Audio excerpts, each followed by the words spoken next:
Commission to order here, and welcome everybody who is here. So the first order of business is to call to order and roll call.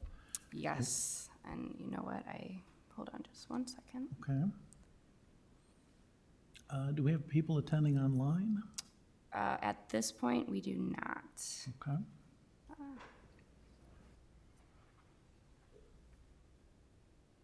I apologize, just one second.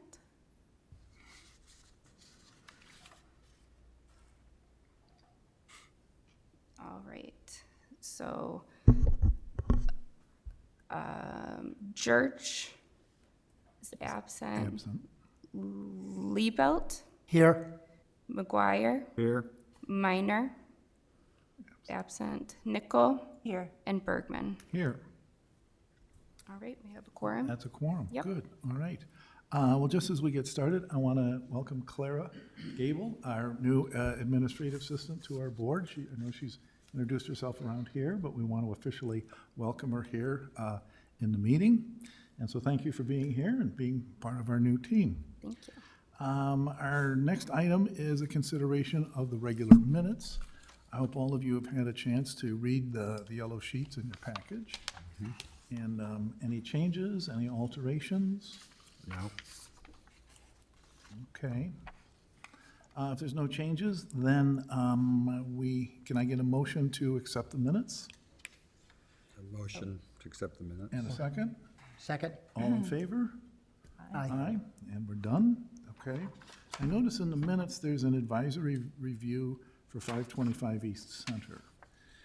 And that was also on its way to the ZBA. And I was wondering if you could, in the next meeting, come back and tell us what the outcome was of their meeting with the ZBA. Yes, and just so you know, that one went for first reading on Monday to the village board Oh, okay. for approval, and should go for second meeting at the next village board meeting. Great, okay. That's great to hear, okay. For all of you, that's a house that was landmarked, and we agreed to a garden shed that's going up in the backyard, and they needed a little zoning variance on it, and apparently they've gotten that in place, and hopefully the village board will put that in place for them. So, okay, great. Next item is non-agenda items and visitors. So do we have any visitors in the audience other than the Aldridges? I see no one here, and we don't have anybody on camera. We do not. So we don't have any visitors, and no one has asked for any changes to the agenda. So we can move on to item 4, the demolition review for 201 Moffett Road. And at this point, should I invite Mr. Luffy up first, or would you like to make some comments? Yeah, I can just give an overview. Okay. So on May 23rd, the village received an application proposing the demolition of the single-family residence located at 201 Moffett Road. Mr. Ken Aldrich is under contract to purchase the subject property from the current owners, and Mr. Aldrich's architect, Mr. R. Nicholas Lupi, submitted this demolition request with authorization from the owners. According to information from the village's records and submitted by the applicant, architect Jerome R. Cerny designed this one-story colonial revival home for Stuart and Priscilla Peck in 1948 on property once located within the Sprague estate. Cerny, who once worked for David Adler and apprenticed for Benjamin Marshall, designed several homes in the North Shore, including the Lake Bluff landmarked home at 700 East Center. And in their submittal, the applicant proposes to demolish all of the structure, noting its varying stages of disrepair, decay, and collapse. And within the next 3 to 6 months, the applicant hopes to design and construct a new single-family residence. Okay, good. Do we have, Mr. Luffy, would you care to further illuminate the process here. My pleasure. Thank you, Mr. Chairman. For the record, my name's Richard Nicholas Lupi. I'm a registered architect in the state of Illinois. My home and studio is located at 549 Kingmere Road in Lake Forest. And appreciate you having us here this evening. Our petition, as stated by Claire, is for your consideration for the deconstruction of the structure that is currently residing on 201 Moffett. And we have prepared our submittal documents in accordance with your outlined specifications, and we will review some highlights of that this evening. But if it pleases the chair, at this point, I would like to have Ken and Amy Aldridge introduce themselves to the council. Great, that would be fine. Sure. All right, up here. Okay. Good evening, I'm Ken Aldridge. I grew up on Anteridge Road in Lake Forest. So I was a longtime resident, went to Lake Forest High School, and spent a lot of time in Lake Bluff, so I kind of knew the area and the beach and all that. So my dad started a business in Lake Forest, so we had a family business, 71 years old, that was in Lake Forest until 68. Now it's in Lake County.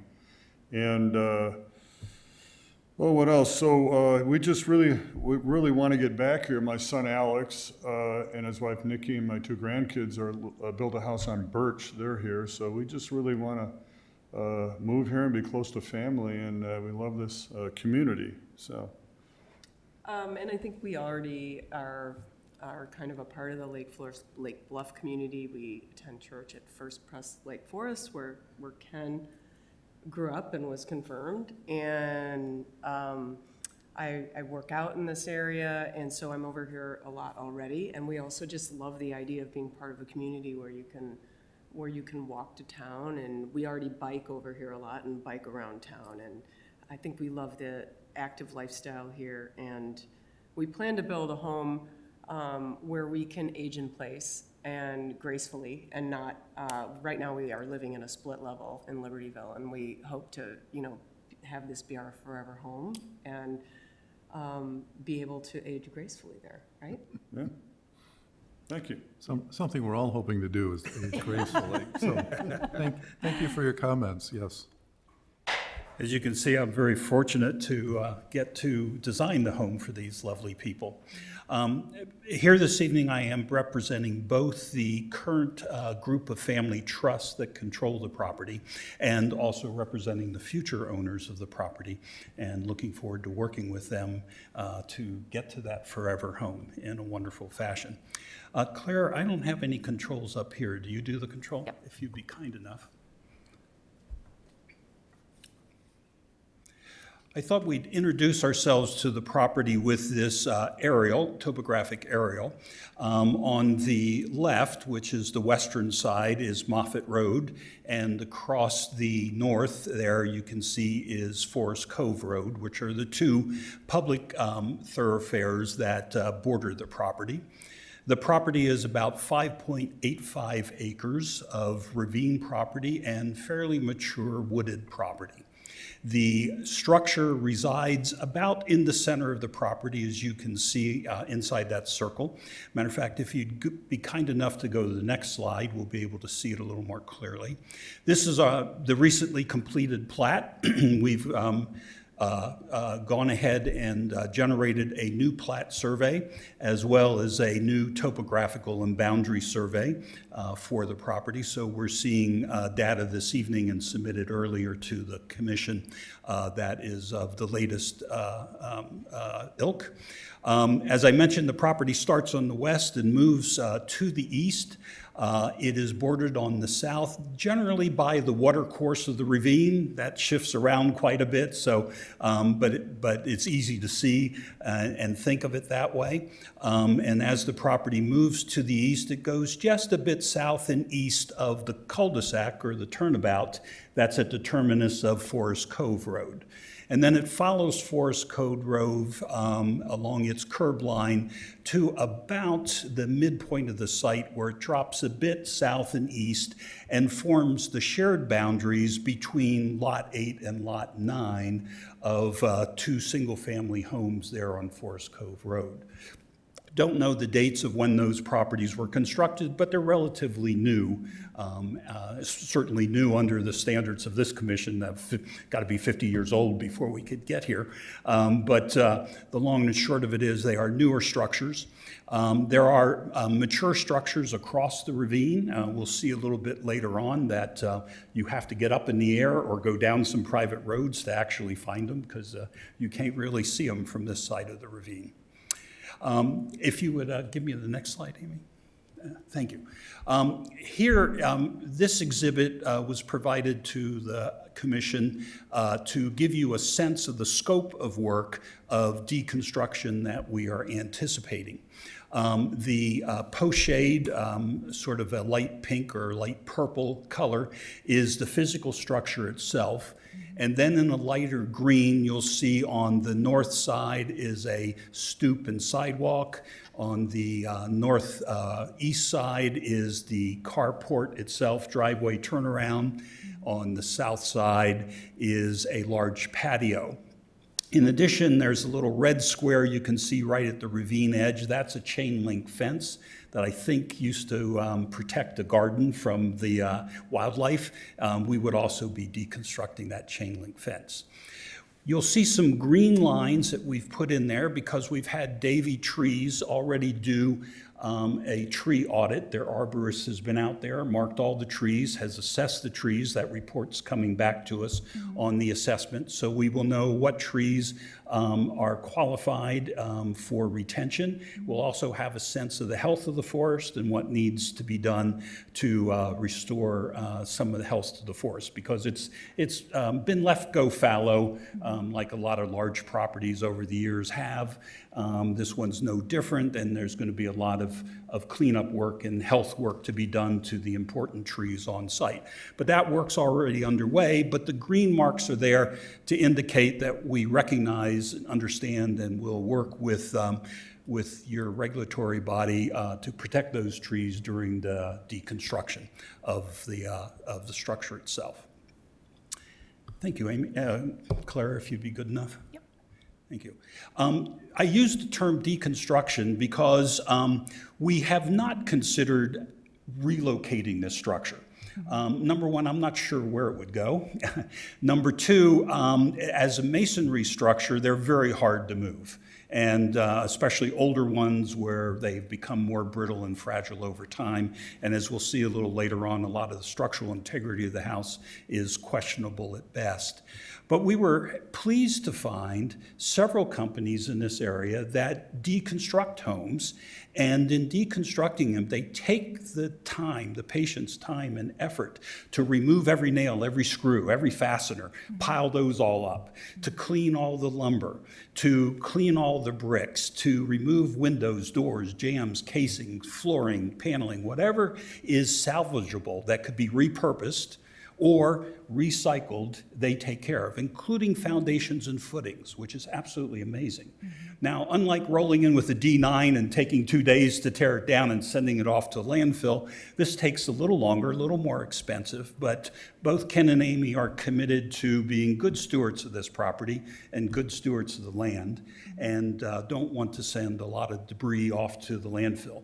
So this way, the deconstruction companies are estimating 80–85% of the house will find a new life, either as repurposed or recycled, which is absolutely amazing to me, and I was very happy to find this. It does take a little longer. They take about 4 to 6 weeks to do their work, but the Aldridges are committed to making that type of commitment in this project, in this process. Claire, if you'd be kind enough. Yep. Thank you. You have also requested in your submittal documents that we provide you with some photographs. Actually, you asked for one from the main entrance to the property. We've provided 5 because it's a large property, and we wanted to be able to clearly represent how the current structure presents itself to the community. On this map, the first photograph is on the left, which is Moffett Road. So that's the prerequisite photograph at the entry. As we move all the way to the right, or the east side, is photograph number 2, and that's at the driveway exit onto Forest Cove. And photograph number 3 is at a fire hydrant. I chose things I could get back to and find, or you could find and double check my work. Number 4 is at a utility vault that's across the street, actually. You can see the little photograph up there in the middle showing the utility vault. And number 5, the last photograph, is again from across the street where there is a sewer manhole cover. And so all these landmarks, if you will, we can visit if you deem necessary, but these photographs are from those spots. And Claire, if you flip it one more time, we can see the photographs a little bit larger. And if you don't mind, let me step over there. I'll speak loud. So, the first photo is the entry photo. The structure itself is about here, well into the woods, if you will. These photographs were taken on the 4th of May, and as you can see, the buds were just starting to come out. So we really sort of still had winter conditions. So if you will, there's as much visibility from the public thoroughfares at this time as there probably is any time during the year. The 2 structures you see there are the northern neighbors that abut the property, the newer structures that I alluded to earlier, lots 8 and lot 9. As we move over now to the east side of the property, this is where the driveway exits onto Forest Cove. The home is somewhere right in there, and again, not visible from the public thoroughfare. It's not until we get over here to photograph number 3, here we're at the fire hydrant, that right there, you can just begin to get a glimpse of the garage, the working side of the garage. But what you're seeing mostly is the big pile of debris that was there that the owner was cleaning out from the house. The house finally begins to reveal itself when we get out to the utility vault. And here you can see the garage more clearly, but the main body of the house is still amazingly obscured by the forest. And by the time we actually get past the house, we've now moved towards the west, past the house, turn around and looking back from the sewer manhole cover that I mentioned before, you can finally see the main body of the house. This is the chimney stack here. The main living area is here. Then we have dining, kitchen, a little mud room, and the garage that kind of cascade down from the main body of the house from west to east. You can just begin to pick up the roof of the working end of the garage right here. So I must say, from one of your charges to have a visual contribution to the historic characteristic and fabric of the village, there isn't a lot that the community gets to see on this particular property. You'd actually have to get on property to see it. Claire, thank you. Another one of your charges, and one that I enjoyed very much getting engaged in, was taking a look at what historic references might have been made about this property over its lifetime. I started our search at the wonderful Lake Bluff and Lake Forest History Center, which I just love, and both my wife Lynn and I spent a lot of time there researching the property that we bought in Lake Forest, and so every time I go back I do enjoy it. They have so many great things there. But I must say, on this particular piece of property, they only had 2 items in their archives. One was a record of sale that was posted on November 15th, 1954, but later handwritten for November 21, 1955. So somewhere in 54, 55, it sold. You do not want to look at the taxes. They will disappoint you greatly. Yeah, pretty amazing, $722 property tax in 1955. But they had this beautiful photograph of the home, probably in its as close to original condition as we could find, certainly that we did find. I love the fence out in front and all of the parts, the working parts that the architect had imbued onto this home are in their proper place and proper condition. It looks quite smart and lovely there. And matter of fact, as we continued to research, the next place we went was to Lake Forest College, which, thanks to Professor Miller, has just a treasure trove of information about all the buildings around our communities. And he had done a nice chronology of the architect, of Jerome Cherney, of his career. And in the chronology, 201 Moffett was not one of the buildings that was mentioned, though he did mention that Cherney did spend some time in the offices of Stanley Anderson and possibly in the offices of David Adler, but the Adler was not quite sure, but the Stanley Anderson was a definite. Opening his own practice somewhere between 1925 and 1934, but for certain by 1934, he was housed at Market Center in Lake Forest with his offices, which he continued for most of his career, dying in 1970. His eponymous firm continues today, but under new ownership and new leadership, no longer in the Lake Forest, Lake Bluff communities, but the firm still resides today. We did contact the firm. They said they did not maintain any of his archives. They'd gone other places. So we were not able to find any drawings yet on this house. But we did then turn our search to the various historic surveys that have been conducted here for the village of Lake Bluff. And they started back in 1993 was the first we saw, and recurring at various intervals. But the first mention and only mention of the property we found in those surveys, the last one being 2018, was in 2008, which was right around the 50th anniversary of the home, so qualifying for landmark status by birth date.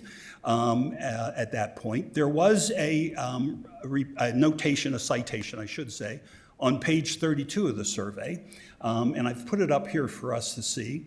It says, although this is a small one-story colonial revival built in 1948, it is a significant one, built on property once located on the Sprague Estate. The report then goes on to talk quite a bit about the Sprague Estate because this report happened to be about the estate properties in Lake Bluff, but then picks up another citation for the house and says, because it's an excellent example of colonial revival ranch house by a noteworthy architect, this small home on the Sprague property is eligible for listing as a Lake Bluff landmark.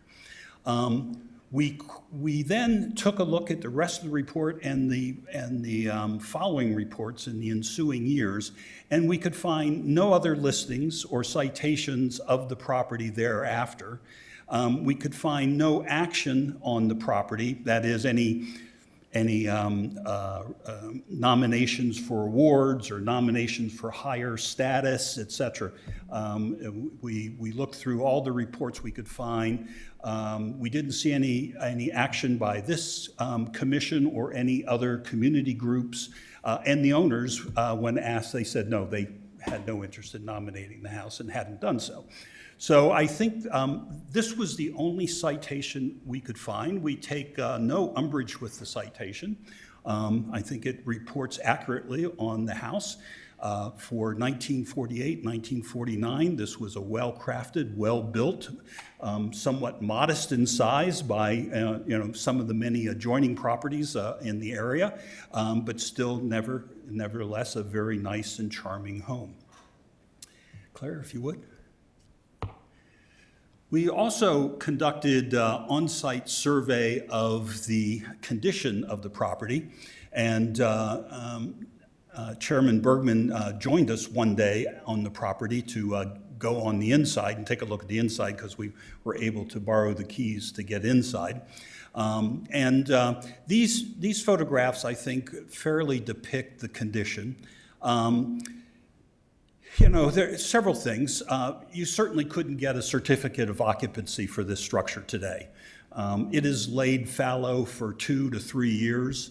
without any utilities, without any maintenance, pretty much open to the weather and to a lot of wildlife.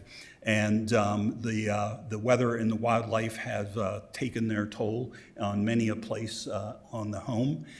There's a lot of what today would be code violations with respect to how electric was handled, and certain plumbing and heating were taken care of, mostly with respect to ventilation, makeup air, and things like that.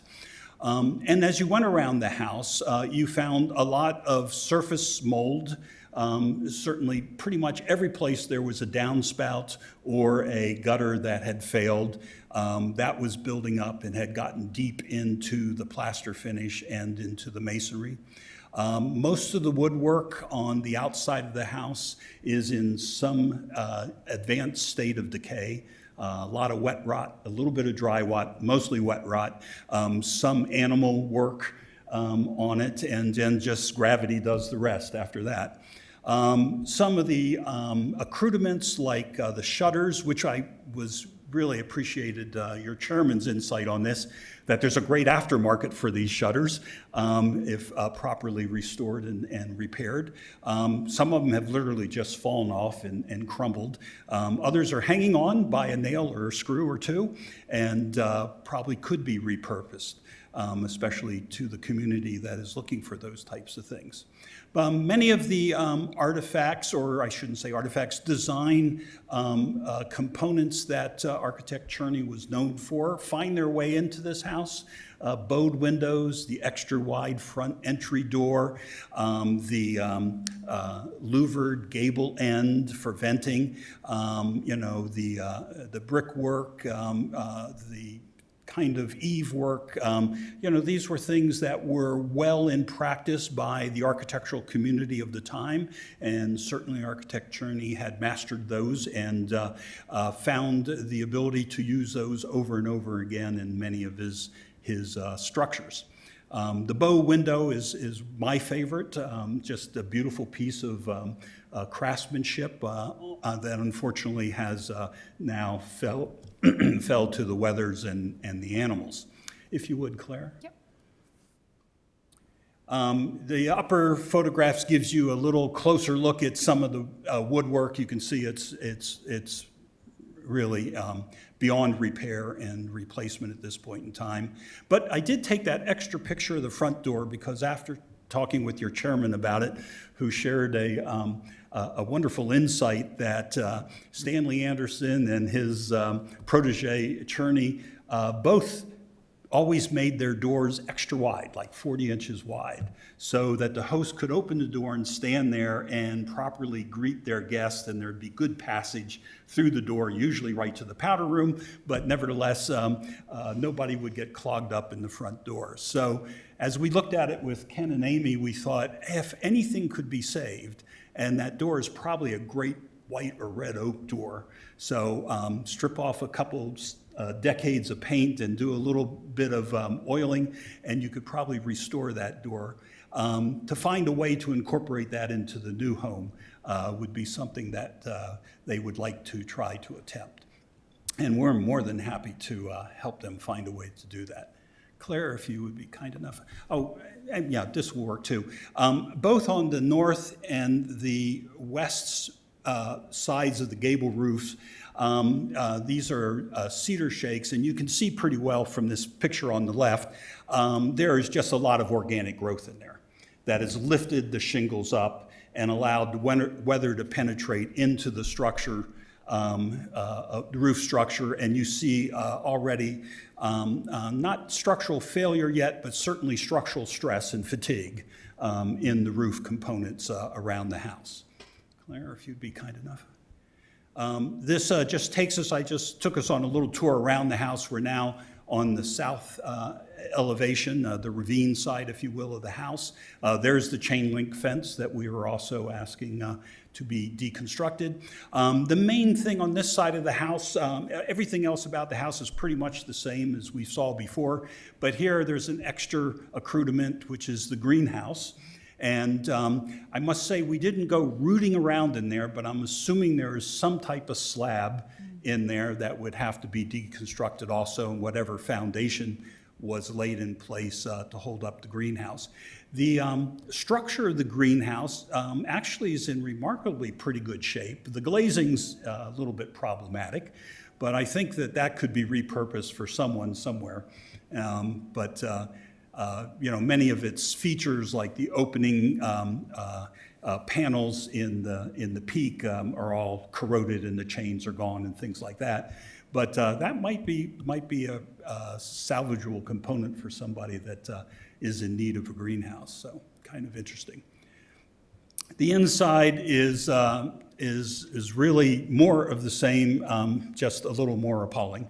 The interior of homes actually always go faster than the exteriors, especially when there's water infiltration, and you can see the black mold and the water infiltration everywhere in walls and ceilings, etc. Pretty much all the finishes, whether it be paper or plasterboard or plaster or paint, are exfoliating and coming off. The wood floors are warped and cupped in many places. Most of the interior doors and interior trim work are in pretty good shape, and again could be, I think, salvaged and repurposed, and especially if there is a enthusiastic aftermarket for Architect Cheney's components. There is a small basement that has the boiler in it and the hot water heater. It has some signs of standing water down in there. There is an attic, and I didn't get bold enough to go up in there.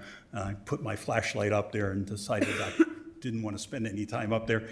But you could see the organic growth had pushed through into that space from what we saw in the earlier elevations. I think, Mr. Chairman and members of the commission, I'm sad to say that we really find here only kind of receding shadows of the historic characteristics that this commission aspires to promote for the village. The current structure at 201 Moffett Road is a structure that's not only historically compromised by neglect, but it's also physically compromised structurally, safety-wise, health-wise, technically, and quite frankly, functionally. And I think it is at a point where it's beyond a reasonable ability to reclaim it and recapture it as a functioning residence. We respectfully request that you consent to deconstruct this structure, allowing the Aldridges to proceed with design, construction, and site restoration efforts for their new primary residence. Their request is not from a developer chasing dollars. Their request is to reside in your village, joining family members here and realizing their forever home dream. A home that allows them to enjoy peaceful habitation on this beautiful site, to fully participate in village life, and to age in place with comfort and dignity. If there's any questions I can answer, it'd be my pleasure to do so. Thank you, Mr. Chairman. Great. Does anybody have any immediate questions for Mr. Luffy? I had a question. Is the back part of the house, is it brick, but it has shingles over top of it? Yes, correct. Okay. Absolutely, yes, correct. I don't know if they were adhered with some type of adhesive or whether they were some nailing strips put up and nailed to. We didn't do any forensic work because we don't own the property. But my guess is it's one or the other. Probably the nailing strips would be my guess. So the brick under there has not been able to breathe like bricks normally do. And matter of fact, the bricks everywhere, I didn't mention the bricks, I should have received coat after coat after coat of painting, including the grout work. So the sacrifice that the grout makes in old structures for bricks is being prevented. And as a result, we're seeing some brick face exfoliation. Up around the chimney cap, we're already clearly seeing failure. My guess is over the years, because there's been so much paint put on that there's been a lot of repointing done with probably high tensile material, which is the opposite of what you want to do in a masonry home, especially an older masonry home. So thank you for bringing that up. Bergman? I have a few questions. Okay. Okay. Well, at first, I just want to share that this morning I was walking down Forest Cove so that I could peek and see the house, since I wasn't able to go through when you went through. And Mr. McGuire pulled up as I was walking along. So we walked up the driveway, the Forest Cove driveway, to the house, and Mr. Magnus was there. And he very graciously invited us into the home. Oh, good, you got to get in. Yeah, so we got to go inside the home, which was really, really nice, so that, because it's a whole different perspective, seeing Yes, it in no person question about it. than on paper. And he gave us a lot of history, I don't know if I've retained it all, but hopefully did, you yeah. remember some of it. So that was wonderful, and again, he's just very gracious, and let us know that if we have any questions in the future, we can always talk to him about the history of the home, so that was nice. Yes. We did see the lovely paneling in the Yes, living room. yes. What are your plans for that? Well, Will you be- the deconstruction company will carefully dismantle that. They will give it a basic clean, removing fasteners and anything that's adhered to it, et cetera. Then they will mark and label it. They'll photograph it, mark and label it, and they will make it available to people like Habitat for Humanity and other 501c3s that are in the rehabilitation world. They may also put it on the internet. There are several sites for reclaimed building materials and artifacts that are shopped by people that are interested in those things, or maybe Yeah. have something that they can use it for. So I think it's probably the most usable thing left at the house, I is would that think that would be a paneling. treasure that someone would Yeah, really I like to do have. too. Now, could, help me, did he say that they came from the original He that thought, came? he thought it had been repurposed from another house on Sprague Yeah. Estate, I think is So what it he has said. much longer history than just Could be, yeah. 1950. That I don't know about, because we haven't been able to find any drawings or any information on that. And I haven't met the current owners, though I know they've been working there to remove the personal Yeah, items from the home. So that was one question I had. How long was the home vacant, do you know? Well, 2 to 3 years. I don't have a definite on that. And I would say, and it probably wasn't well maintained for at least a decade, maybe longer. Looking at the paint, I don't think that's been painted for 20 years, with the exception of a couple places that Sure. some work had been done on. Sure.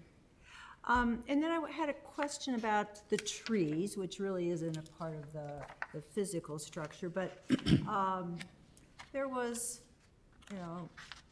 19,000 or so allocated for tree removal and replacement. Is that because the new structure will be going where there are existing trees, or they're not healthy trees? We or- don't know where the new structure will reside exactly yet. We're just beginning to analyze the site and work with the Aldridges on those questions. We've been busy helping the Aldridges do some due diligence on the site, preparing our documents for your review and consent. So we're just now gearing up to begin to think about design. And of course, we had a lot of technical work to get done, including soil tests, geotech borings, because we are worried that there's signs of some sloughing around the ravine edge that we want to take care of. And then we need to know what the soil conditions are around the house, because we've got to put in a new foundation sooner or later. And so we have had Davy Tree do a full audit of the site, and they have cataloged all the trees, and they're finishing up their health assessment as we speak. And so we will know shortly. Some of those funds are anticipating that there are, and you can see them, there are dead trees that have to be removed. And there are trees that are going to have some health issues that are going to have to be addressed. And then, my guess is there will be as few as possible trees impacted by the new work. But those that are impacted, the goal is to replace those in kind, if not in excess. Okay. Thank You you. know, and I'll add to that, because where I live now, I've got 3 acres of big old trees. And I've spent a lot of money, I've got 11 big ash trees on that property, and I've kept them alive for 20 years, because, Good for you, yeah. just because I really enjoy it. So when I moved to a town that protects its trees, I like that. And they're beautiful, and, you know, I'll be out there with my arms around them when the children are there, so. Yeah. Yeah. Yes, beautiful. Yeah. Yeah, and I would think that the trees would hold the soil near the ravine. Some are better about that than others. Matter of fact, it's been interesting because I must say in my career, I haven't worked on a ravine. I've worked on cliffs and mountains and other places, but not a ravine. And so working with Carl Kupper, who is an expert on ravines, he was talking about, because we are the south-facing portion of the ravine, that actually the trees are a hindrance. The trees that are on the slope are actually a hindrance to stabilizing. What you want are various grasses there. Some of these grasses apparently have root systems that are like 10, 12 Yeah, they feet go deep. straight down. Exactly. Those are much better stabilizers for the ravine than many of the trees.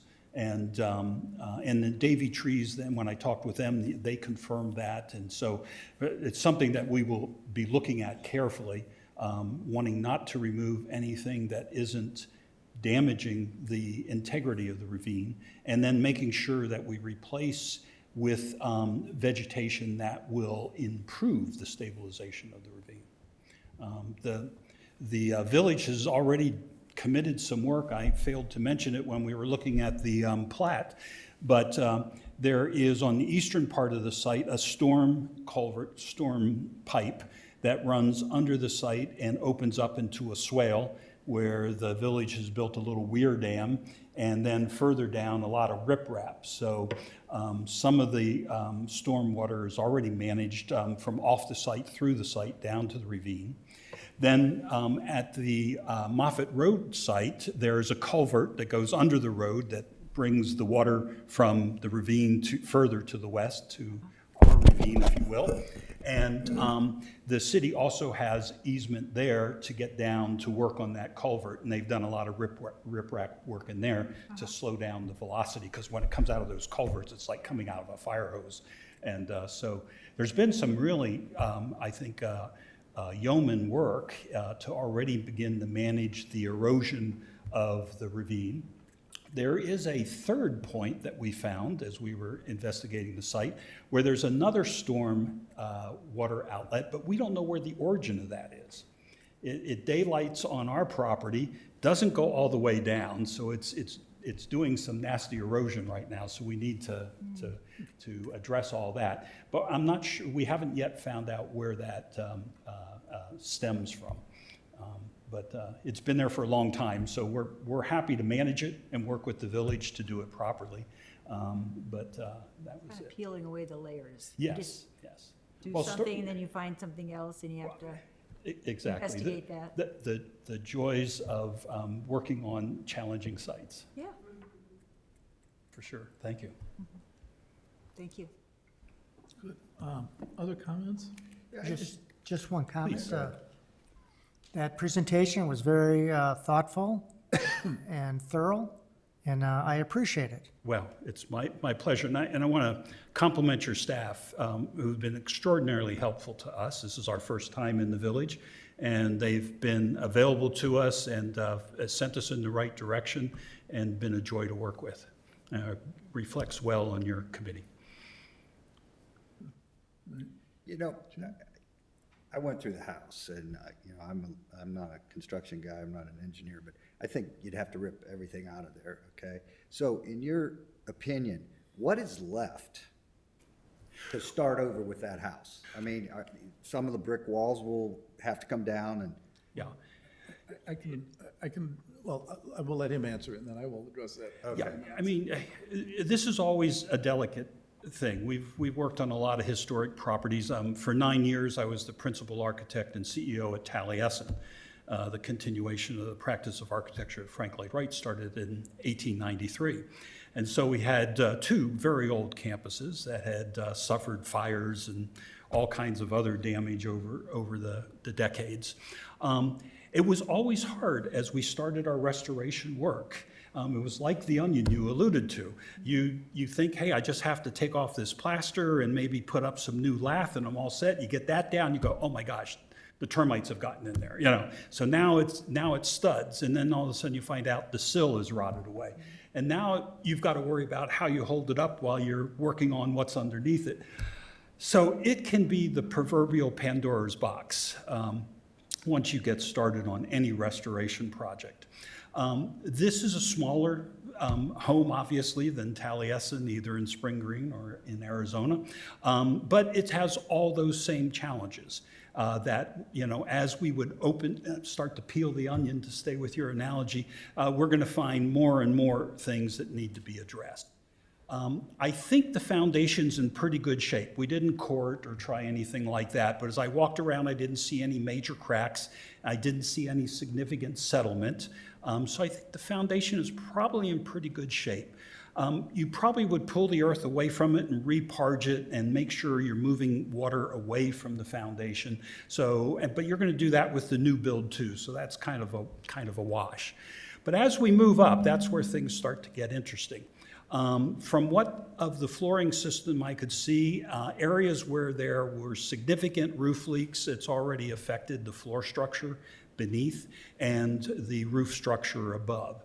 So, you know, the entire roof envelope would have to be replaced, and probably much of the roof structure would have to be replaced. Certainly would want to soda blast off all that paint that's on the brickwork. And properly repoint the brick, and then probably also use some solvents to make sure that the brick can breathe a little bit again, pulling all that paint out. A lot of work. The millwork, the exterior millwork is pretty much 100% shot.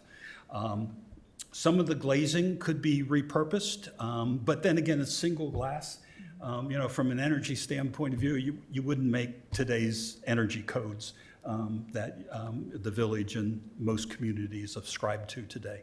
So there's going to be a lot of concessions between the building department and the aspirations to historically restore it 100%, and yet at the same time meet current codes that you could get a certificate of occupancy at the end of the day from. In my opinion, and I do have a soft spot in my heart for old buildings. We own several ourselves. It's a lot of work, and if the bones aren't there, you know, you just can't save the patient. It's that simple. And I think unfortunately we've crossed the restoration Rubicon with this house. Okay, thank you very much. Okay. All right, so my turn at this point? Okay, good. First off, by way of public disclosure, as Mr. Bluff has mentioned before, we did meet at the property in early May and walked the property and took a look at the house. We talked about the ordinance and how it functioned, but we didn't talk anything about outcomes or possibilities of the property. So we looked at the condition of the property. By further way of disclosure, one of the things I talked about with Ken is the relationship of his family and my family. Ken's dad was an electrical contractor in Lake Forest. My father was an architect working with Stanley Anderson in Lake Forest. And over the course of years, my dad designed a vacation cottage at Lac du Flambeau, and then a vacation cottage at Huron Mountain, and then remodeled your parents' residence on Atteridge, and then designed your first commercial office building out on Bradley Road. So there's a great deal of history that goes on back and forth between the Stanley Anderson firm and the Aldrich firm. So I wanted to get that history out in front. You may have gone to high school with my sister, if you're class of '69. So Now the trouble I want to get that deep into it. So So I wanted to get that information out, just so that people understand the relationship. Further, the relationship that I have, Stanley Anderson hired Jerry Cerny as a draftsman in the 1920s, and he was a quite well thought of draftsman at the time. He got his architectural license and then proceeded to leave the firm. He would get a commission, leave the firm, finish that commission, not get another commission, come back to the firm, pick up his drafting table until he was finally able to generate enough reputation to start his own business. So he worked for Stanley Anderson a number of times in the 20s and 30s. I then wanted to spend a few minutes talking about the Sprague property, because we've referred to that in Susan Benjamin's report. I think it's page 32, you quote from Susan Benjamin's report. The Sprague estate is essentially Forest Cove Road. It's about 30 acres at its fullest extent. And the Sprague family sold the estate to the Armstrong family. The Armstrong family hired Jerry Cerny, who took the Sprague estate house down to the foundation and built a very whimsical, beautiful two-story house on the property, right on the lakefront. It was the kind of house that the lawn rolled right over the edge of the bluff. In 2007, that property came before this Historic Preservation Commission, and we said we did not think that property should be torn down. It was Jerry Cerny's work of a high enough degree and caliber of work that we felt the property should be landmarked, and it was the commission's feeling that the commission itself should involuntarily landmark the house, which we did. And I actually did the legwork of writing up the report to involuntarily landmark the house.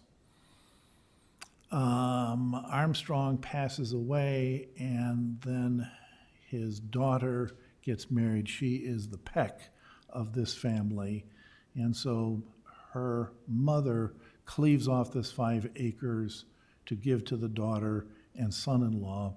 And if I understand Old Lake Forest well enough, she built the house at the same time also.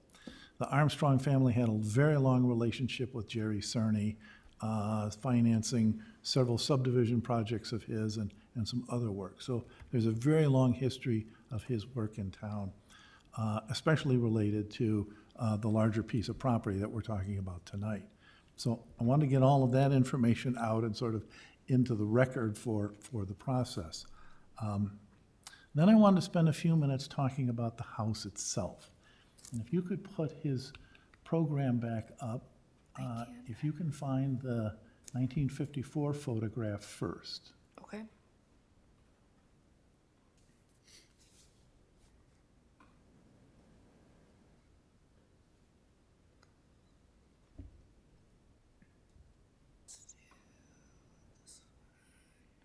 There we go. Oops. It didn't take the one. It's about the 5th slide, if I remember correctly. Popping around.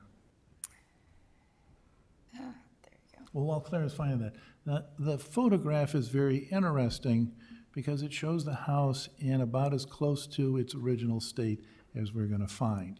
And if you see that going from right to left, there's a gable face, a bay window, the front door, another bay window, and then a series of downstepping roofs on the property.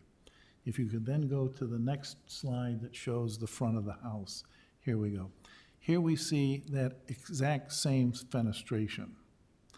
And what this shows us is that the integrity of the house, the architectural integrity of the house, not the quality of the wood, not the quality of the roof or whether the roof is leaking or not, but all of the elements of this house as it existed in 1954 and as we assume it would have existed in 1948 when it was built, everything is here.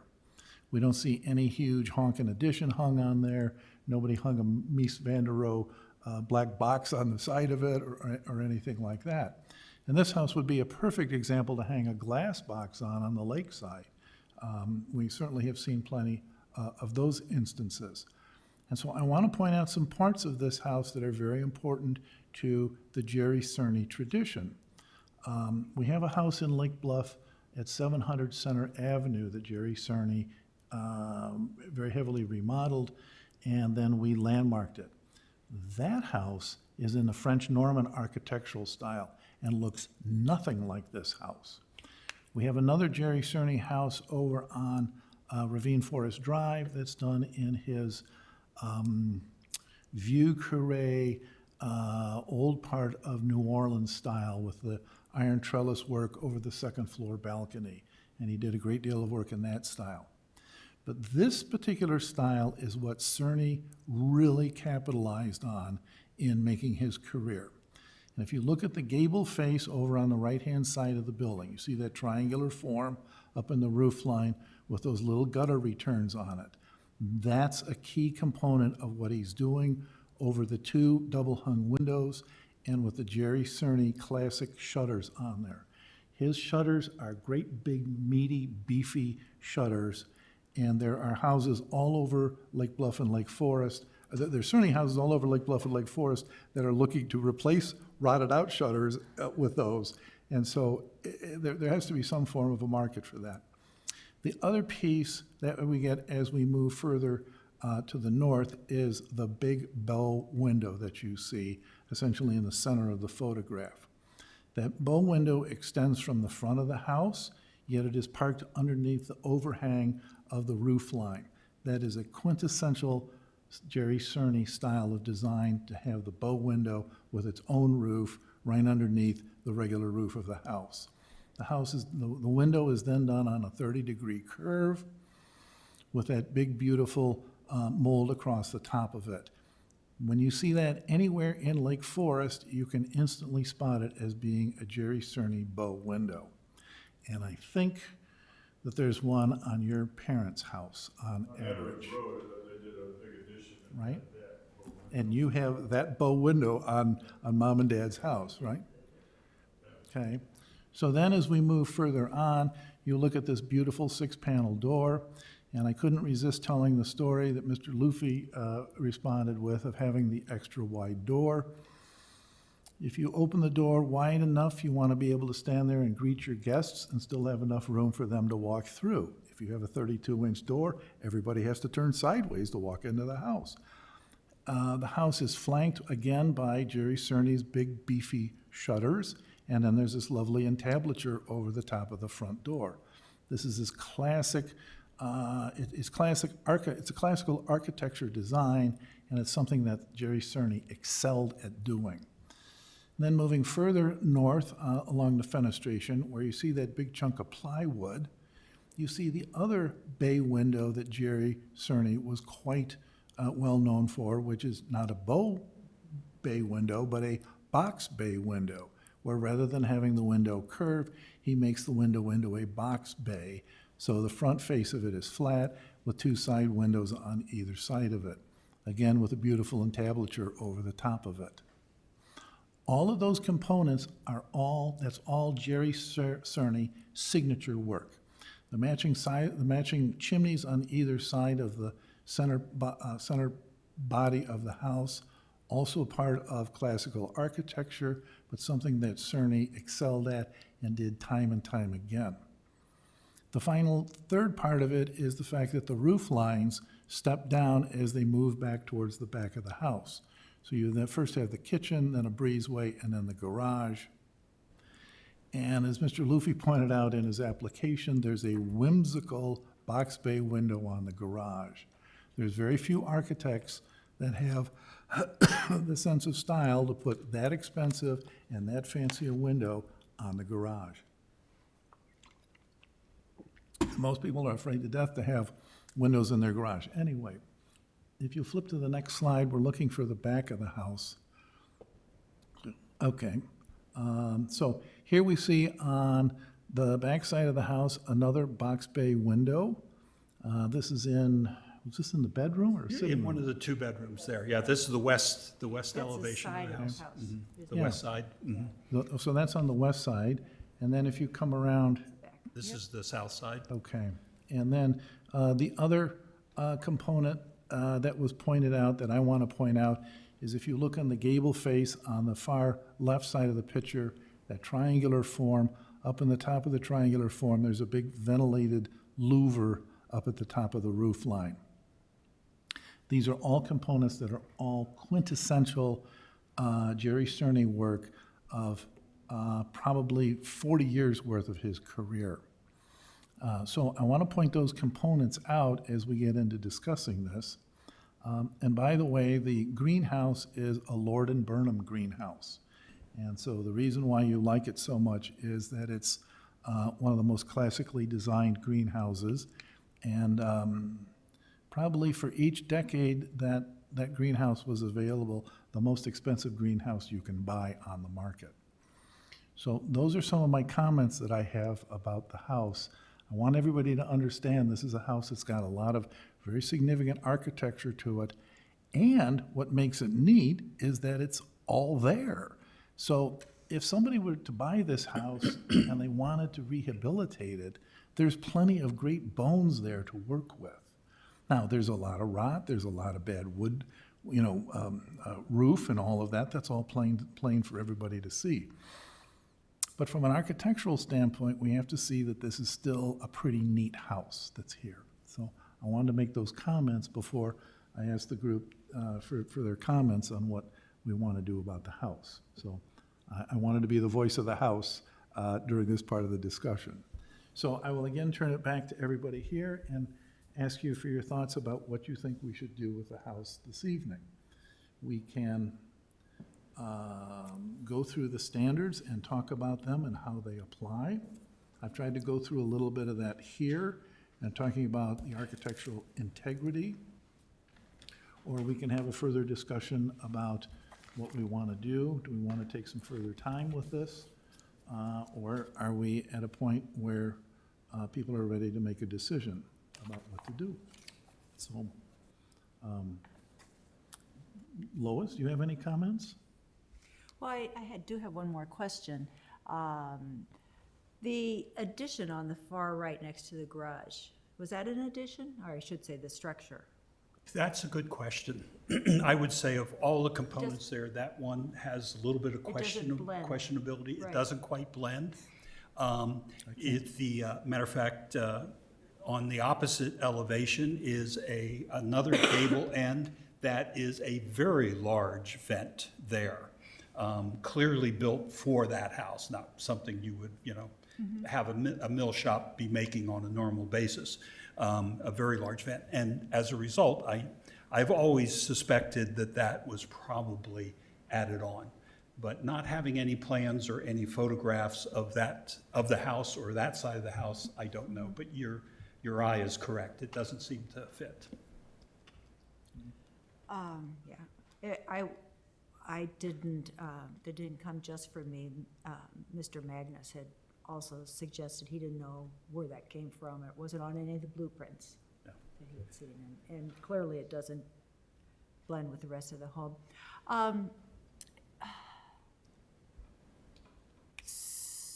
So, Chair Bergman, I agree with you about all of the beauty of all the architectural components that Cerny has in this house, and that this is a quintessential home of his.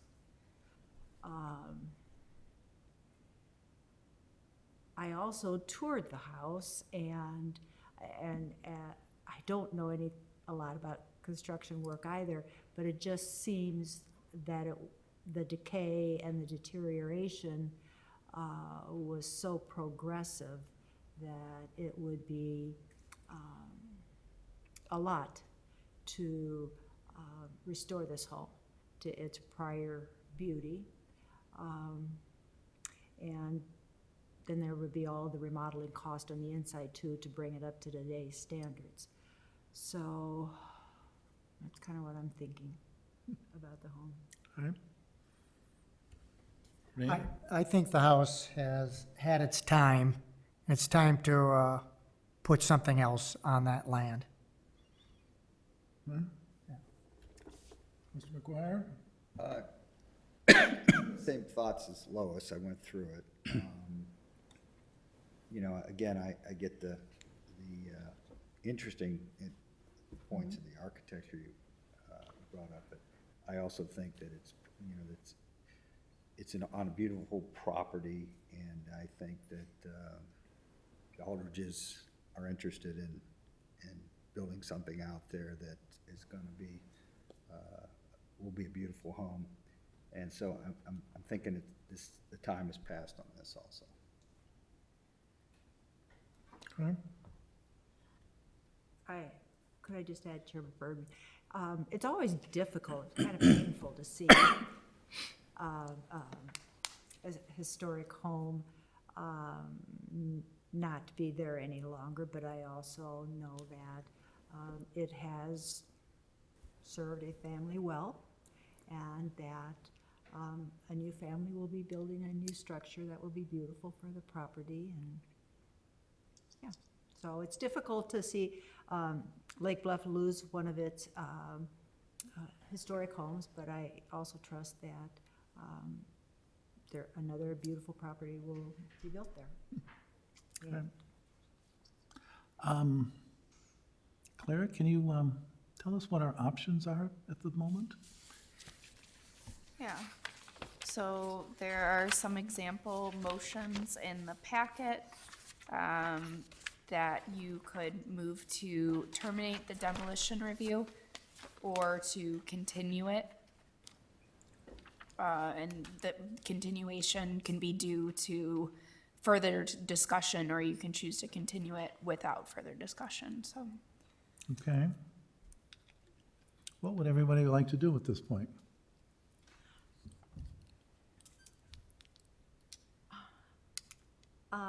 I always prefer to spend some time looking at, I know that you answered all of the questions in the packet that you gave us, which was so complete, thank you very much. But I feel like it's our duty too to go through and just address some of the questions in our ordinance about whether a home meets the requirements Okay. for preservation, and so that it's a pretty objective decision. I don't know, that's just my opinion. All right. Others, I would vote to terminate the review. Okay. I would vote to terminate the review. Okay.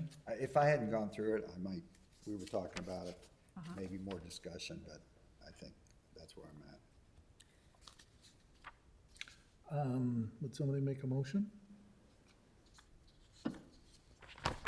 I make a motion to terminate the review. Okay. Do I have a second? I second Okay. motion. Are we ready to vote on this? Aye? Would you take a roll It's a call? roll call vote? Yes. Okay. Member Liebert,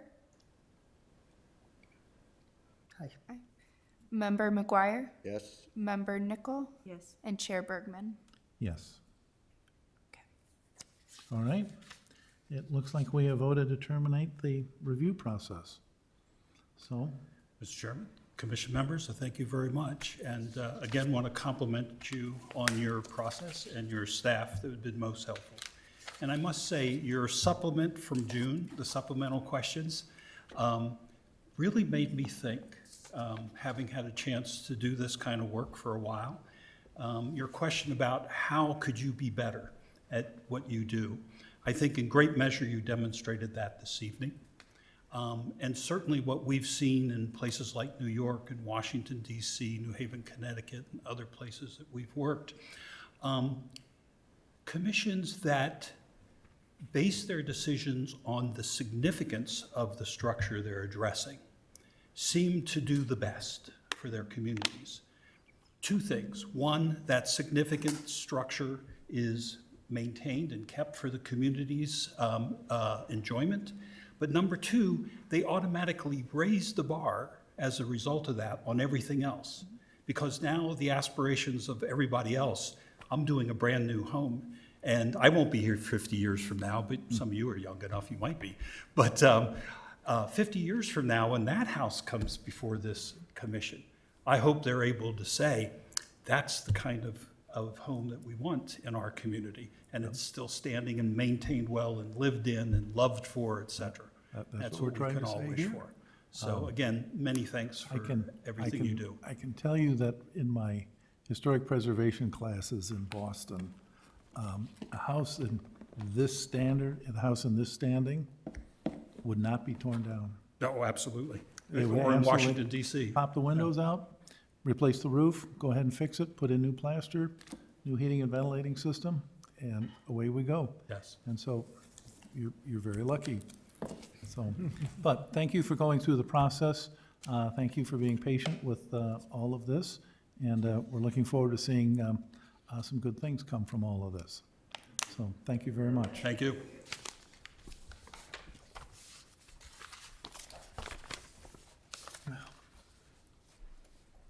Okay, so we still have some agenda here.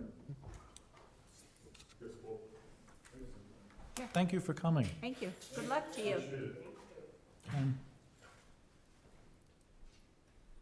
Okay, so we have as I've spoken to a couple of you about, we're looking at planning for a historic preservation program seminar. And Clara has been good enough to put together a memo for us. And so I want to talk a little bit about how we want to go about doing this and when we thought we could have it and some of the other components that might go into putting on a program. Now, by way of history, if we seated this commission 20 years ago, then 16 or 17 years ago, it's beginning to seem like the dark ages, but back in the Pleistocene age, we put together a program where we wrote letters to homeowners saying, we think you live in historic homes and we would like you to come up to the Village Hall for an evening program. We had a special, since all the commission members were here, it was actually a board meeting, but it was a very casual meeting. We served cookies and coffee and whatnot. And we had a number of people come and put on various components of the discussion. So Susan Benjamin came and spoke. We had an attorney come and speak about the tax freeze program. And I can't recall if there were other people that spoke that were guests. And then some of us on the board also spoke to various components of that. We invited, I think, 50 homeowners, and I think 12 or 14 homeowners showed up, and I think we ended up with 2 or 3 landmarks out of that process. So if we think in terms of, marketing, how many advertisements do you have to send out, it's probably a pretty good outcome for what we did. Sadly, we haven't done that for a while. But now, with the passage of changes to the ordinance, we now have something kind of fun to talk about and something important to bring to our homeowners. And in a way that we want to go out and contact the top 25 that we have on our list here, top 24, top 25. We very much want to invite them, and it would be a public meeting, so anybody else who wanted to come, especially anybody who had a historic home, would be invited to come and participate in the program. So I want to talk a little bit about what we thought that program might look like and how we thought we might put that together. I had a preliminary discussion with Susan Benjamin, who, by the way of disclosure, is a good friend of mine. Susan and I have been friends for 25 years or so. And she said she would be happy to come and put on a program for us to discuss the preservation process and or the tax freeze and or kind of anything else in her wheelhouse. So she's a good public speaker. We also talked about having the state preservation officer come up and talk to us about the landmarking process and also about the historic tax freeze. She informed me that one of the preservation officers lives in the Chicago area, so we wouldn't be dragging somebody out of Springfield to do that. So that might be another person who could come and speak. I don't want to carry on all of the program myself because people will get very tired of listening to me after a while. So I don't want to be that much of it. But we have a couple of things to talk to here on the list. They're bullet pointed on the sheet here. And also I need to point out that Clara and Drew and I met and had coffee and talked about this also. So it's something we're sort of all talking about, and I want to open it up to you all so that you can participate in this and give us your thoughts about when would be an appropriate time and how long, and are there other people we should invite and stuff. So any comments? I would be happy to hear any thoughts that you have. Well, you said it. I think the fact that we have these new initiatives, you know, most people, last time, what'd you see, you got 8 out of 50 people? I mean, if you have these out there for people, maybe you'll get a better, but can you just send it to these folks? Then you have to send it to, like, everybody in the village, or? We would be able to invite them, and then it would be a public meeting, as Paul Okay. mentioned, so there would be an agenda, and anyone who wanted to come would be able to come as well. Okay. No, you know, that's the start. I mean, that's the hook to get people in here, obviously. Okay, all right. Lois, any of your thoughts? I think it's a wonderful idea, particularly, it's very timely since we have the new incentives for people. And I think to target the people who we have, who have been identified as having significant properties is a good place to start. I think it really, I would like to see it target these people with, like, helping them to understand what a wonderful opportunity it is for them to be able to landmark their home and all of the good things that can come their way if they do that,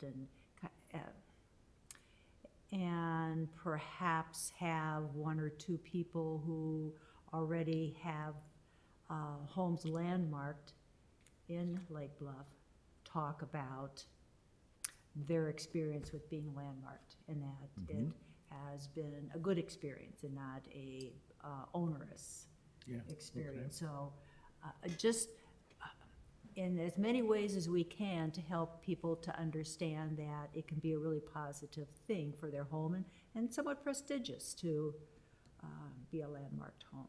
So yeah, I think Susan Benjamin is wonderful, and having someone from the state is wonderful.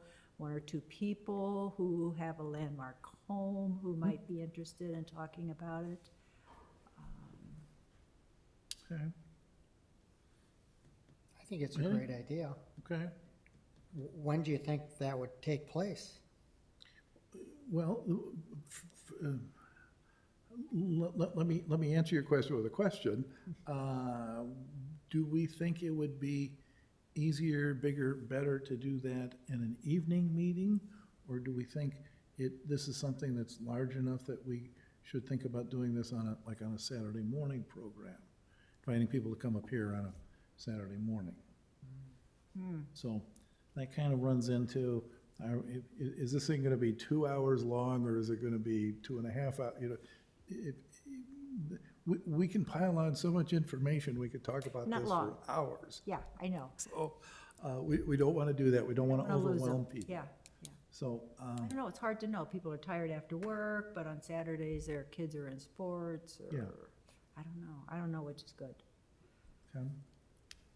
The last time, was it an evening? We had an evening program. Okay. And then we had our commission had several Saturday morning workshops, which I think were advertised under open meetings and essentially open to the public, but like nobody was invited, and so nobody came, and so we had a workshop sort of all to ourselves, but nobody came. But any thoughts about morning or excuse me, Saturday morning, or? Mine would be Saturday morning, Okay, does that or fit even your? Sunday morning. I don't know, does anyone from the village have The experience Church of with, Preservation, is that what we just heard? when it's good to have meetings? To make the joke, I'm sorry. Mr. Drew, would you please address us? To answer that question, so earlier this year, we held 3 different informational meetings regarding the stormwater utility, and we held them during the week, and we did do a Saturday morning, and they were about evenly attended. So I think so you could consider doing that, because even if you did 2 lists of invitations, you did the top, whatever the top 24, 25 homes you have, and then you do the expanded list, and maybe you can divide those up and maybe say, hey, you could go this night, and then maybe do a Saturday morning, or you can even poll them. I mean, you could probably find a way to do it, and having that personal communication may increase turnout too, which could force a change of venue, right? If you have, but you can do some pre-work, but you could also overthink this and say, we'll pick a night, we'll invite people, and then we'll find out, we can follow up and say, why didn't you come? Well, I can't make, okay, we'll hold another one. But I think also the availability of the person from the state and understanding when they're available, they may not want to come. So I think you pick one and go with it, and then say, if we need to do another one, we'll do another one. Okay, so we could put the same program on twice, is what I think. Possibly. Hearing you say, if I can get this, we can get the same. And I would argue that our 3rd presentation regarding the stormwater was much better than the first one.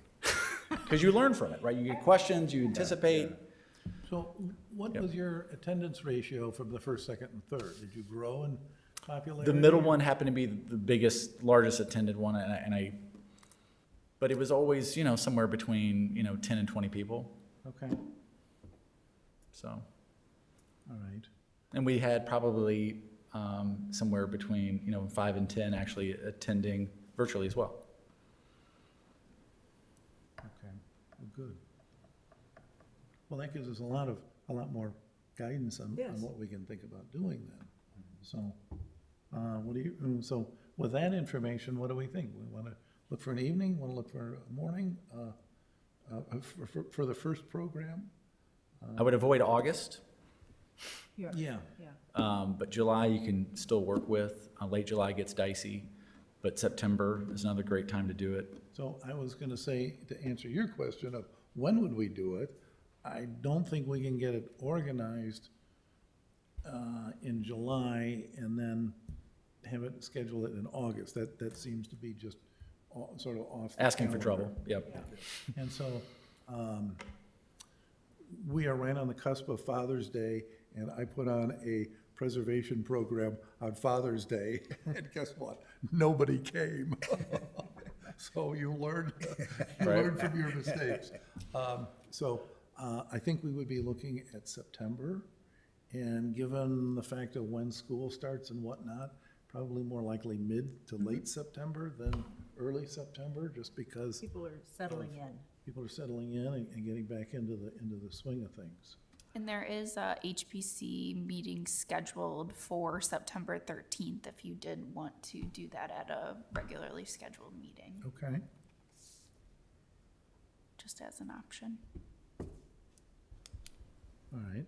That might be fun to shoot for as essentially as a target date for trying to put the public program together. Maybe we can do that. And I think we can find out pretty quickly with a bunch of phone calls to see who might be available and how we can put that together. So I think we can figure out reasonably quickly the feasibility of doing that. Yeah. Okay. Drew, is there someone that can help us explain the zoning pieces of this, the FAR bonus and the Yes. consideration?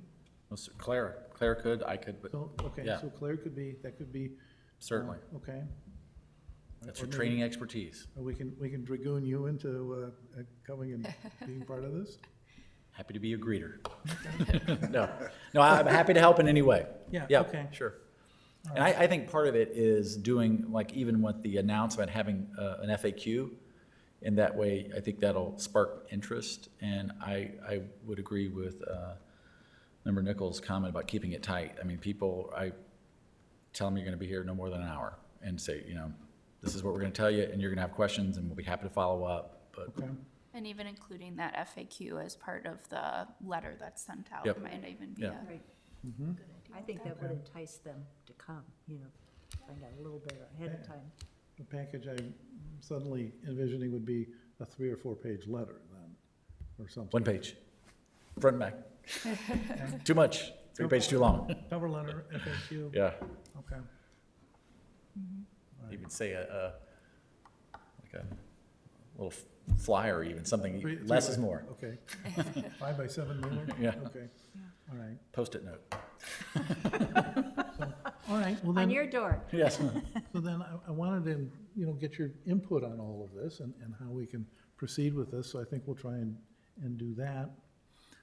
The other piece I wanted to talk to you about was having some sort of review training pieces that we would put on for our group internally, and having some discussion pieces on how you can apply the 17 standards, and how do you analyze preservation, and some of the preservation theories that are out there. And maybe I'm getting a little too professorial, but there's an awful lot of this stuff that's floating around in a bunch of the classes that I'm taking.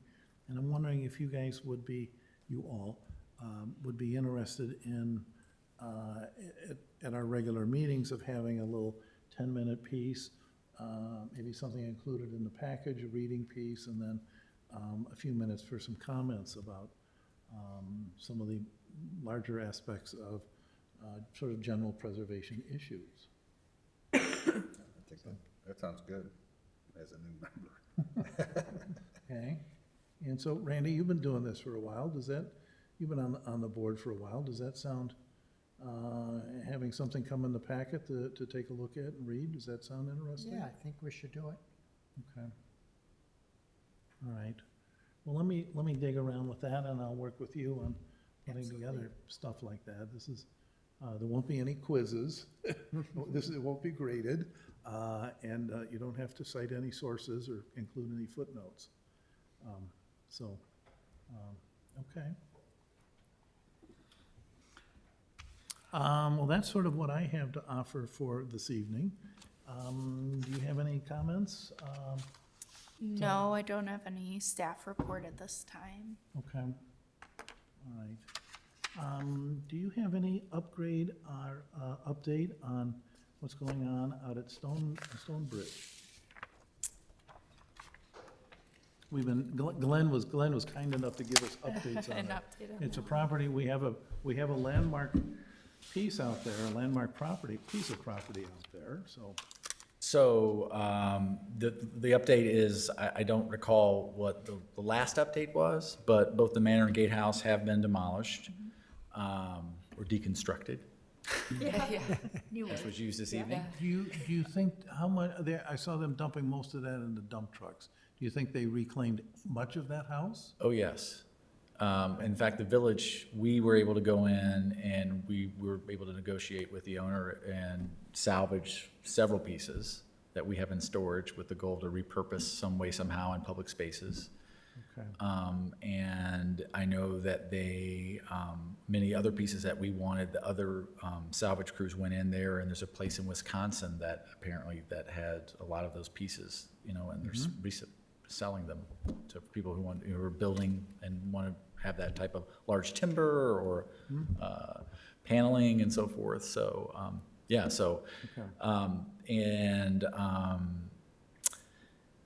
then the village does have regulations about requiring recycling unless you can demonstrate that it's, there's a cost, and to our knowledge, they recycled. So there was a lot of recycling and repurposing happening out there. Great. But in terms of other activity or new activity, probably the most current activity, there's a tree removal permit. They lost several oaks on that site over the last 3 years. They let them stay. They actually approached the village a couple of years ago about removing them then, and we said, well, maybe you should wait for a little bit. They're not posing any imminent threats. Yeah.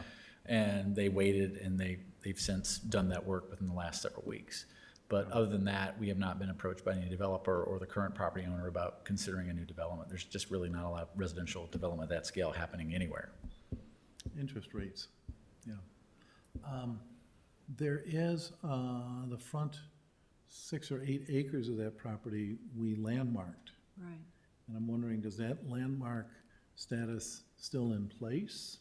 And is it affected by, I think There. I looked into this one, and as part of that demolition taking place, the landmark aspect for, I believe it was the landscape, the buildings, and maybe something else, all of those were removed, was my understanding based on the ordinance that I found. so that we have unlandmarked all of it? Yes, I believe that's accurate. And there was a conservation easement that was placed on the front 10-plus acres, and that, the owner was in the process of trying to extinguish that. I don't know the current state of that, Okay, but so the whole place is up for grabs then? footnote, as part of the settlement agreement, there is kind of a quasi protection of that front 10. They have to manage it like it's still under conservation easement, and that any future developer would know that the village's intentions are to maintain that Jens Jensen landscape, and that's what we try to make that clear as day. Yeah, That's the village's goal, so. All right. And the current owner had the intentions to do so as well, so.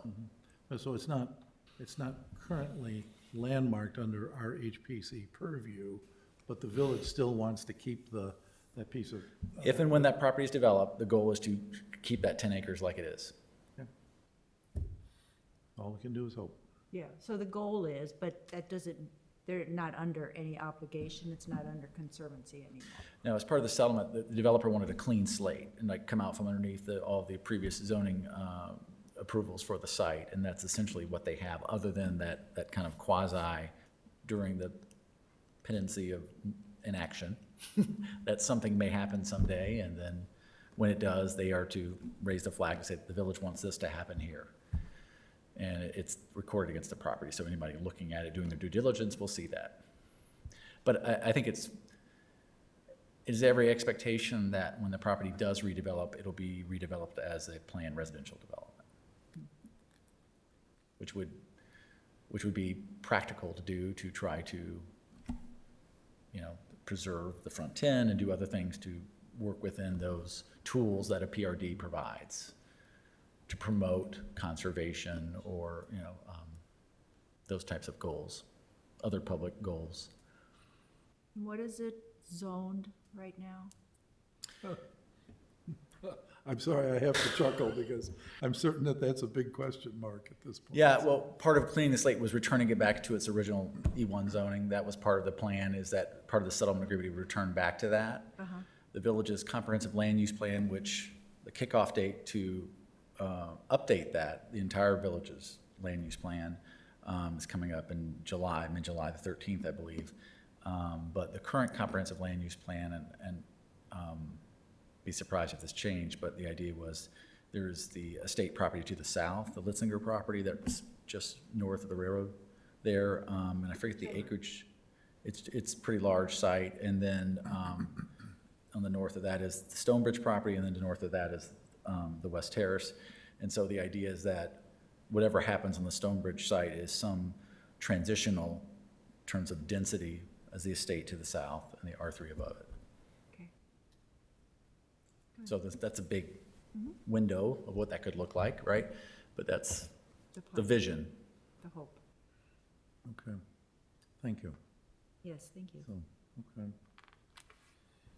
So that's all of the things I have on my little thought list and agenda, and we've pretty much exhausted your list. Yep. And Drew, you're Happy to answer any other questions. okay. So I think we're kind of done for the evening.